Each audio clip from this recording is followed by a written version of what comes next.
Delhi police ने SSC प्रदर्शन से जुड़े 2 आयोजकों, 18 शिक्षकों और अन्य 40 लोगों पर एफआईआर दर्ज की। पुलिस का कहना है कि प्रदर्शनकारियों ने रामलीला मैदान में दी गई अनुमति के शर्तों का उल्लंघन किया है। आयोजकों ने 1000 लोगों की अनुमति ली थी, लेकिन 1500 से ज़्यादा लोग पहुँचे। भीड़ नियंत्रित करने के लिए दिक्कत आई और कई बार अपील करने के बावजूद लोग हटने को तैयार नहीं हुए। इसके चलते पुलिस ने एफआईआर दर्ज की, जिसमें 2 मुख्य आयोजक, 18 कोचिंग शिक्षक और 40 अन्य छात्र शामिल किए गए। यह कदम सरकार की ओर से कानूनी व्यवस्था बनाए रखने के लिए बताया गया है। रामलीला मैदान में 1500 प्रतिभागी पर अनुमति के 1000 की थी। पुलिस के अनुसार आयोजकों को केवल 1000 प्रतिभागियों की इजाज़त दी गई थी, लेकिन हकीकत में मैदान में 1500 से ज़्यादा छात्र मौजूद थे। इससे प्रशासकों को सुरक्षा की चिंता हुई। भीड़ बढ़ने से व्यवस्था बिगड़ने का खतरा पैदा हुआ और पुलिस ने सख्ती दिखाई। छात्रों का तर्क था कि यह उनकी गलती नहीं, बल्कि ज़्यादा छात्रों का आना इस बात का सबूत है कि परीक्षा प्रक्रिया पर सबका भरोसा उठ गया है। प्रदर्शन का समय पूरा होने पर लगभग 300 लोग मैदान में रुके थे। अनुमति शाम 5 बजे तक थी। इसके बाद भी करीब 300 छात्र मैदान में डटे रहे। पुलिस ने बार बार हटने को कहा, लेकिन कई छात्र ने रात भर वहीं बैठने सत्याग्रह करने का ऐलान कर दिया। यह स्थिति टकराव की जगह बन गई और पुलिस को बल प्रयोग करना पड़ा। 40 प्रदर्शनकारी हिरासत में, 5 पुलिसकर्मियों को चोट। देर रात जब पुलिस ने छात्रों को मैदान से बाहर निकालने की कोशिश की तो झड़प हो गई। कई छात्रों ने बैरिकेड तोड़े और पुलिस पर नारेबाजी करते हुए बैठ गया। धक्का मुक्की में 5 पुलिसकर्मियों घायल हो गए।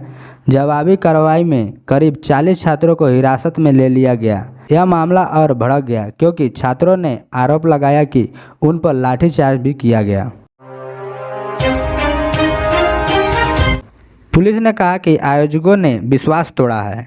उन्होंने वादा किया था कि शांति से प्रदर्शन होगा और समय और संख्या की सीमा का पालन किया जाएगा, लेकिन नियम तोड़े गए। इसी कारण आगे के लिए दी गई दूसरी प्रदर्शन अनुमति को रद्द कर दिया गया। इसका असर यह हुआ कि छात्रों का आंदोलन अब अनिश्चित बन गया। एसएससी चेयरमैन ने तकनीकी गड़बड़ी को ठीक करने का आश्वासन दिया। एसएससी चेयरमैन ने माना कि कंप्यूटर बेस्ड परीक्षा के दौरान तकनीकी समस्या आई। उन्होंने कहा कि अब सर्वर और सॉफ्टवेयर को अपग्रेड किया जा रहा है ताकि भविष्य में ऐसी दिक्कतें न आए। यह बयान छात्रों को थोड़ी राहत तो देता है, लेकिन ज़्यादातर लोग अब भी भरोसा नहीं कर पा रहे हैं। एसएससी ने कोचिंग संस्था को दोषी मानने का संकेत दिया। एसएससी का कहना है कि इस प्रदर्शन के पीछे कुछ कोचिंग संस्था का हाथ है। उनका आरोप है कि ये संस्था छात्रों को भड़काकर आंदोलन करवा रहे हैं ताकि वे अपनी पॉलिटिकल या बिजनेस पोजीशन मजबूत कर सके। हालांकि छात्र संगठनों ने इसे पूरी तरह नकार दिया है और कहा कि समस्या असली है, यह कोई बनावटी आंदोलन नहीं है। केजरीवाल ने भाजपा पर आरोप लगाया, रात अंधेरे में प्रदर्शनकारियों को पीटा गया।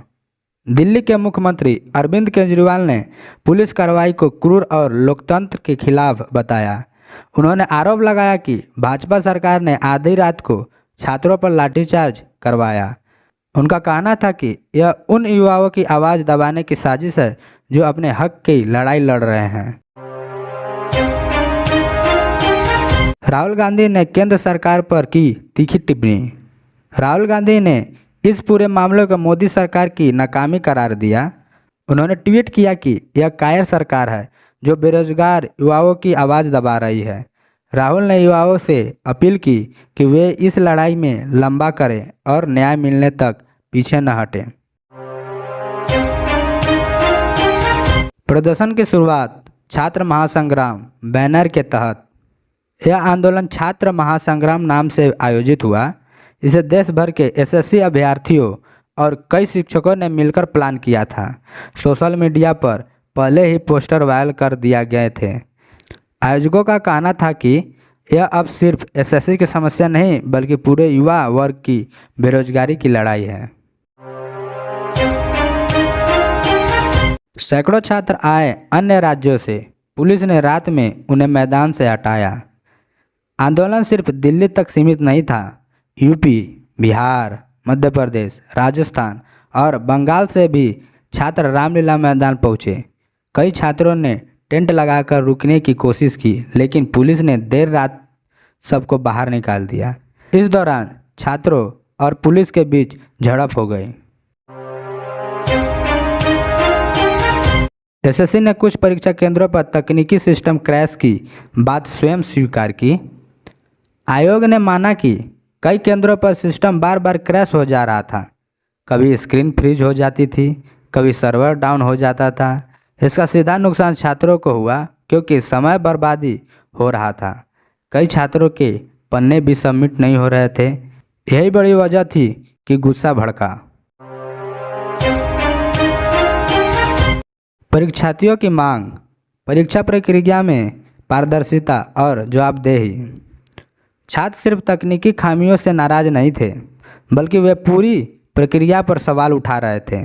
उनका कहना है कि प्रश्न पत्रों में गलतियां थी, उत्तर कुंजी बार बार बदलती रही और रिजल्ट में भी त्रुटि मिली। वे चाहते हैं कि एसएससी परीक्षा पारदर्शी तरीके से कराए और हर त्रुटि की जिम्मेदारी तय हो। एसएससी अध्यक्ष ने कहा कि बी एजेंसी गड़बड़ी के लिए दोषी।